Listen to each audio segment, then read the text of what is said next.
Hi, I'm Sarah from Budget Girl, and welcome to More Than Money, a series where we talk about issues that affect your health, wealth, and well-being. Because we don't all start at the exact same place in our financial journeys, and we don't all face the same issues. And I'm committed to helping you get from where you are to a better financial place. So today we're going to talk about mental health and money. A quick warning, today's video discussion is going to cover topics that are sensitive, including depression, PTSD, domestic abuse, and divorce. If you're not in a good place where you can hear this right now, I invite you to stop this video and visit the blog post linked below for a list of resources. So let's cover some basic statistics about mental health and who suffers from it. So almost half of all adult Americans, 46% actually, will experience some mental health issues within their lifetime. In the past year, only 41% of people who suffered from a mental disorder sought help.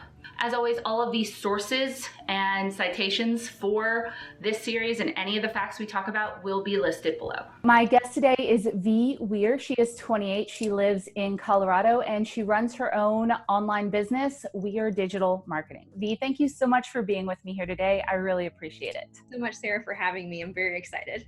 So V is going to get into the relationship she's had with her mental health in just a second, but just so you know a little bit of the background, V has learned to manage her mental health despite not having insurance as a small business owner, something a lot of people who are struggling with their finances have to deal with. She began her debt-free journey by paying off over $60,000 worth of debt, and she also runs a personal finance account called V Frugal Fox, where she talks about money and mental health. All of her links and where you can find her will be below. Much like money, mental health is often considered a very taboo subject. Why do you think that is? I think that anything that goes below a surface level tends to be taboo because it makes us examine deeper things in our lives. So I really do think that money and mental health go hand in hand when it comes to things that you shouldn't talk about around the dinner table. But luckily, I love talking about things that you shouldn't talk about. So that's kind of where I'm at. I do think that the conversation is changing, and it has through my adult life. I remember when I first had my first mental health break, I would call it, when I was at 16. I had my first kind of depression dip. And I remember going to my parents and saying, no, this is happening to me. And they still didn't want to take me to therapy. Like, it wasn't something that was really talked about in my household. And I find that the stigma really is in the silence. The more that we try to hide these parts of ourselves, the larger that stigma is going to be, the more shame that's going to be surrounded in those topics. So that's kind of what I try to bring to the Frugal Fox. This is what I try to bring to people who are suffering. Opening up and being transparent really is how we change the way people are treated medically and with money issues. That's wonderful. What you said about when you were younger, mental health was talked about even less. I completely remember that. I think therapy's become a lot more normalized and people are talking about it more, which I think is the best thing. There's a meme I've seen and it's like when boomers talk about money, it's like, my therapist. And then the other line down is like, when millennials talk about money, it's like, my therapist said today.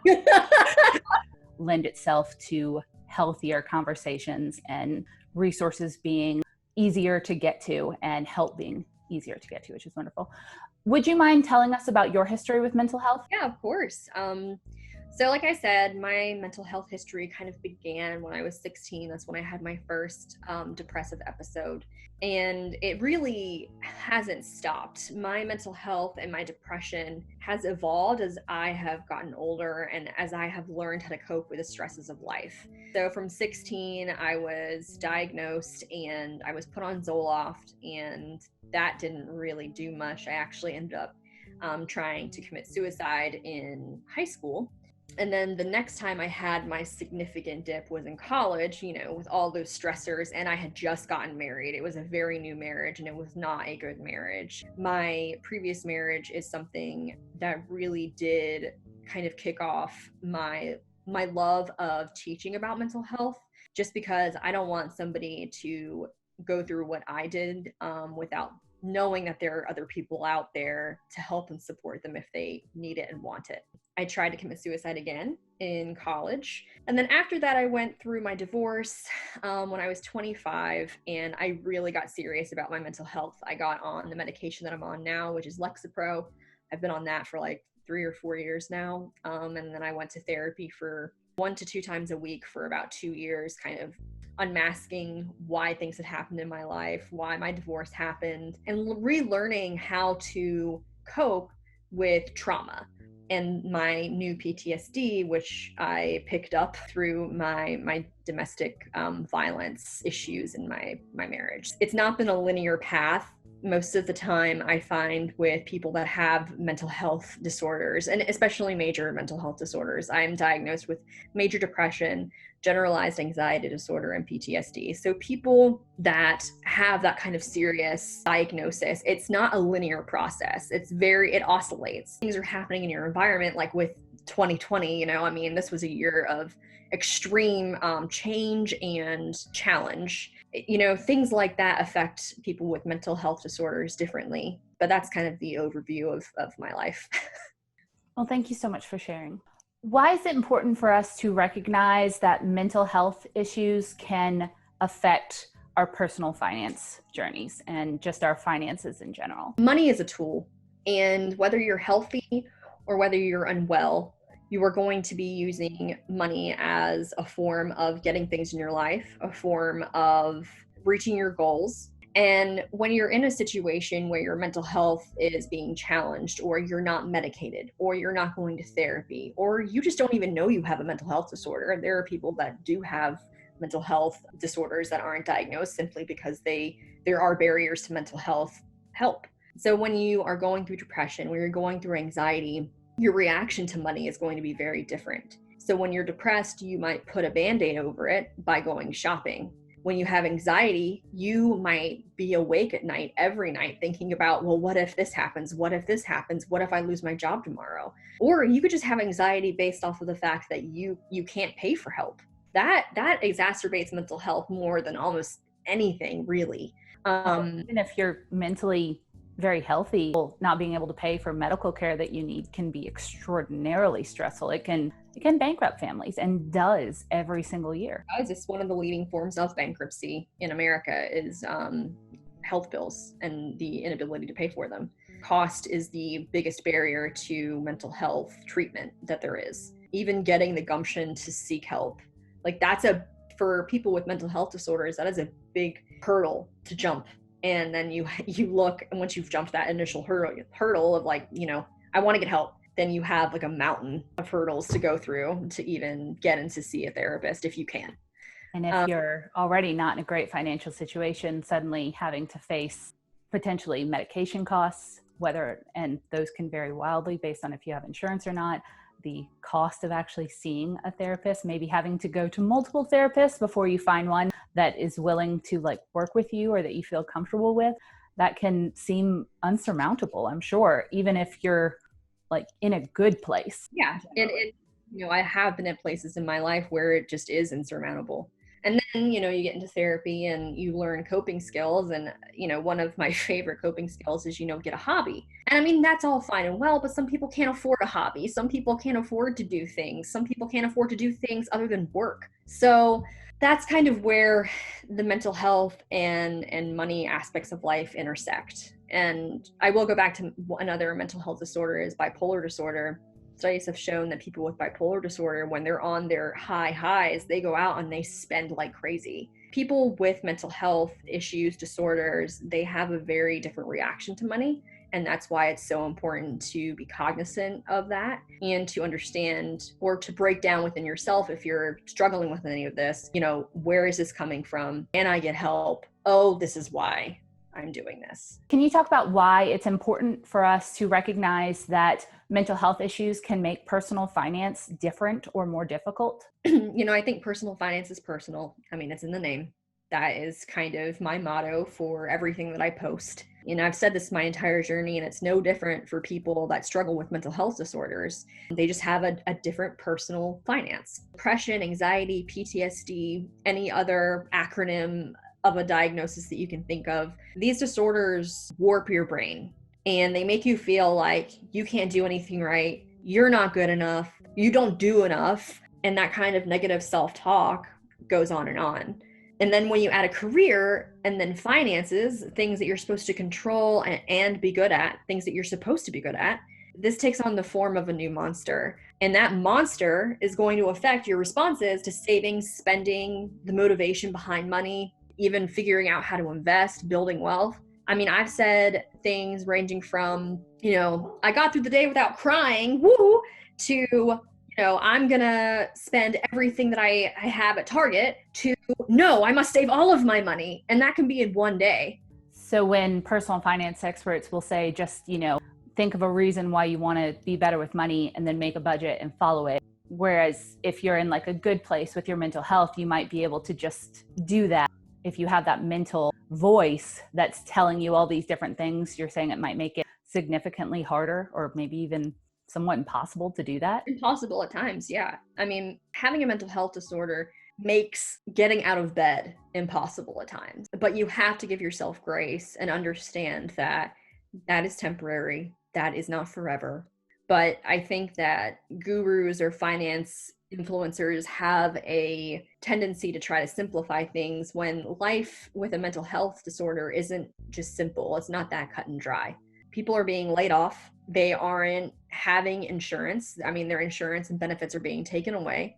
Because who can afford like $700 a month for Cobra if you're suddenly laid off, right? I can't, and even if I did pay for the $300 Medicare insurance that I could get, you might as well not have insurance with as high as the deductibles are. Is it compounding? Suddenly you're dealing with the stress of a job loss, the loss of money, and that can skew your mental health, probably for anybody, to just not be able to deal. And then you can't afford to get the help. And it just seems like it's an increasingly burdening and heavy situation. Yeah, it's a heavy situation. That is a great way to put it. And you might experience a form of mental health disorder if you're in that situation. Environmental factors are a large reason of why somebody might experience a mental health issue of any kind. I'm not saying that's 100% the reason, because we know that with genetics and chemical imbalances in your brain, but environmental factors push people to that.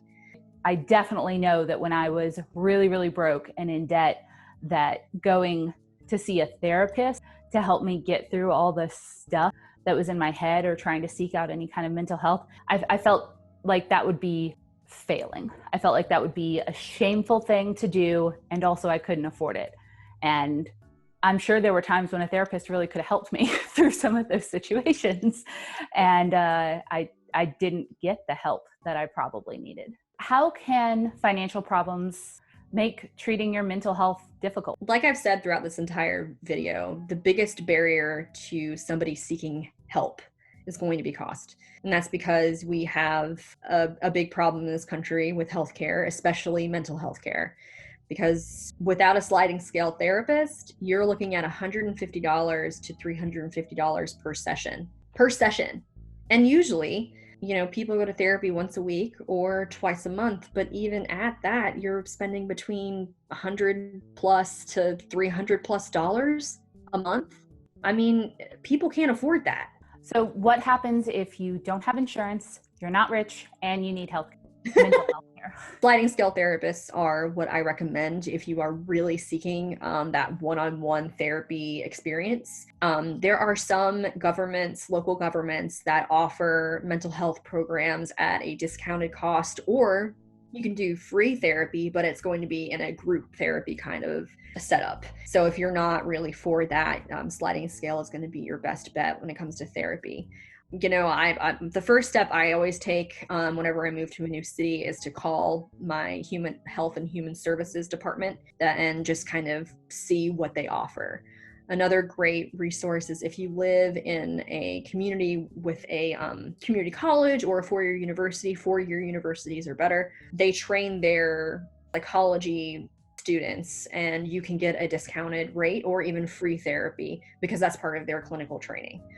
What about like telehealth type stuff. I think we've all seen the YouTube ads for some of the Better health phone-in services or like login ones. How are those from a perspective of someone who's been in therapy? I have heard mixed reviews. So my roommate who experiences depression and some other mental health issues, she's a veteran. She, I believe, uses BetterHelp, and she has had a great experience with that service. A really great review from her. I have heard that it can be like the Uber of therapy. They don't pay their counselors very well, and it can be kind of a revolving door because you don't get a say in if that counselor is going to be there the next session that you go. I haven't played around with it, so I'm not sure, but I really have heard Katie, my roommate, say that she loves it. And I think it's making therapy more accessible. It's having that kind of the therapy in mainstream media. People know what it is.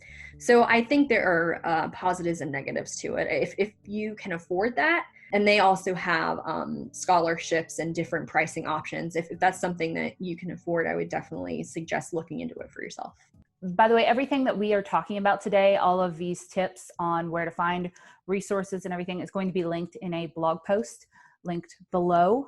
So definitely check that out if you need to find some affordable ways or need some help figuring out where you can get help in your area and community. If you're in a really bad mental health position and you don't know where to get resources, let's talk about kind of how that itself can be a barrier to getting help.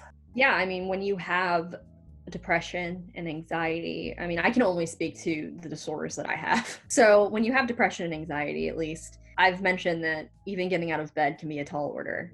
That's baseline, right? But taking care of yourself is really hard in those situations because the information isn't easily accessible in some geographic locations. I mean, it really depends. Your quality of care really depends on where you are in this country. And when the information isn't accessible, free or reduced cost resources, they depend on the financial resources of your local area. And I know a lot of people don't live in a city like Boulder or in, these hubs of free access. It takes energy and time and motivation to call and research what you can afford, which sometimes the answer is no, and that's just more rejection piled on top of what you're already dealing with. If I hadn't had the support system that I do, and that is my family, because eventually, they recognized that I needed help, I needed therapy, I needed medication, and they came around to that, and they came around to that pretty early. If I didn't have that support, I wouldn't have gotten the treatment that I needed at my low points. If I didn't have my family, if I didn't have people dragging me to therapy. I mean, when I first got divorced, when the day I left my house with my ex-husband, my brother dragged me to therapy. He got me out of bed and he made me go.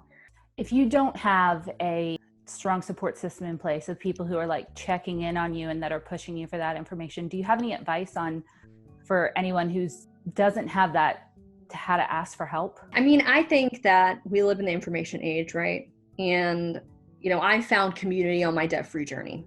I think that if there is that niche of people out there, there are sects of people in all types of situations out there on the internet. And I have found great strength and support in my online space. And I think that if you can find a space online, if you don't have anybody in your life to talk to, finding people online that are going through something similar is fairly easy. We're going to link some of those places, including, I know there's a place on your blog where you have, articles about the struggles that you face with mental health and how you've been able to find resources. And we're also going to link some hotlines in case you need someone trained to speak to and it is an emergency. Absolutely do not hesitate to get help and call one of these numbers. There are people there that are trained to help you, and you can call some of these numbers from anywhere in the United States, and I'm sure there are some for other countries as well. So how do you escape the cycle of financial problems and mental health troubles when they're vying for your money and your time and attention? Your mental health should always be the first priority. End of story. You will suffer in every area of your life if you don't take control of what's up here and what's in your heart. And so my advice is if you have to make the choice between a financial goal or going to see a therapist, you should always go see a therapist. That sounds right. And especially if your mental health is deteriorating or issues are coming up, paying off that credit card is great, but not if you're not around. not around. I was so focused on my finances that I really let my mental health slide. It was, money and debt freedom was the only thing I thought about from when I woke up to when I went to bed. I didn't take the time to go to therapy. I didn't take any medication. I was running myself dry, and it was part of the reason why I got divorced. I didn't prioritize myself. So what steps should people take if they need mental health care and they can't afford it? The first thing I'm going to recommend is seeing if you can either get on one of those telehealth services, BetterHelp, Talkspace, I think is another one. If you're not comfortable with that, I would say seek a therapist that's on a sliding scale. They will have services at a lower rate. Once you have your medication, search or download GoodRx. When I got laid off from my last job, I still had to pay for Lexapro because it's life-dependent medication. And if I get off of it, I don't do anything. And then I go into suicidal ideation, which is something that I don't want to experience. And the withdrawal is horrid. So I was going to stay on Lexapro no matter what. Only problem was Lexapro cost $160 to $200 MSRP. Well, obviously I was not making that amount of money because I was just starting my business. And so a friend recommended GoodRx to me. I'm not affiliated. I don't make any money from them. It's just something that has really saved my butt. That medication went from $160 to $200 to $8 to $12 per month using a coupon. You could probably afford. Which I can afford very easily. It really did change my life. For some people, it really is life-changing. And then my final piece of advice is to call your general practitioner, which I have a GP every year around Christmas. I go home and I schedule an appointment with him, and I pay out of pocket $87, and he knows my situation. I've told him my situation, and he writes me a prescription for a year for my Lexapro. And I think, being open to your doctor is really important because, first of all, they hate the system as much as you do. I promise you. And second of all, they are more often than not willing to help you. Are there any non-doctor, non-drug approaches that you've found to work for you? Hobbies are a great thing to pour your stress into or to relieve your stress, and really learning how to say no. I find that boundaries are something that a lot of people have issues with and don't really know what that looks like in their own life. So saying no to things that don't serve you, or saying no to things that stress you out, saying no to people that stress you out. That's something that I work on daily in my own life. Exercising has been linked to lower depression rates. Really making sure that kind of the holistic approach of your life is in balance. And then another one that I had put down was, do you have an emergency fund? Because as a person with depression and anxiety, whenever I get extremely overwhelmed, I think back to, you know what, this, and this may happen, but I have an emergency fund. And then something about that just makes all the anxiety dissipate. So those are some of the holistic approaches that I've taken in my life. But I also just want to say that even if you are taking these holistic approaches and you need medication or you need therapy on top of, I've never really understood how people can look at a broken leg and say, you need to go to a doctor, you need to get that fixed. And then they look at somebody with depression and say, just get over it. Why are you so depressed? Look at all the wonderful things in your life, which those have been said to me. My favorite one has been, oh, you're so young and pretty, you can't be depressed. And that was said by a medical professional. How do you help a friend or a loved one who might have mental health issues and isn't currently seeking help with them? How do we go about that while respecting their boundaries? Respecting their boundaries is number one. I think it's really important to understand that you're not a therapist. It is not your job to fix these people. Even if you love them oh so much, you cannot fix another human being unless they're open to the idea of getting professional help. If they are willing to talk to you about their mental health issues, just be a friend, listen to them. You want to be able to say, if you want help, I would be willing to help you get those resources. Ask how you can help. It's all about communication and listening and being open to giving help if they are open to receiving it. V, thank you so much for being here and being so open and candid about this issue that's often not talked about.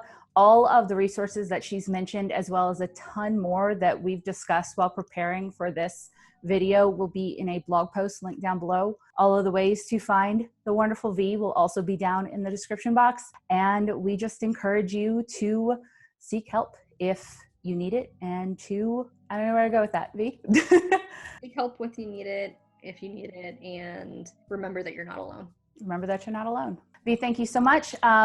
Also check out the last More Than Money video. It was dealing with financial abuse, and YouTube demonetized it. So they haven't pushed it out as much, but it helps you see and spot the issues. It helps you see and spot the signs of financial abuse, and has a lot of resources on how to get out and to get help if you're facing that situation. So that'll be linked below as well. Thank you guys for watching this video. Don't forget to like and subscribe, and we will see you next time. As always, feel free to give any comments on what you would like to see next, what topics you'd like to see covered in this series, and we'll try our best. Bye.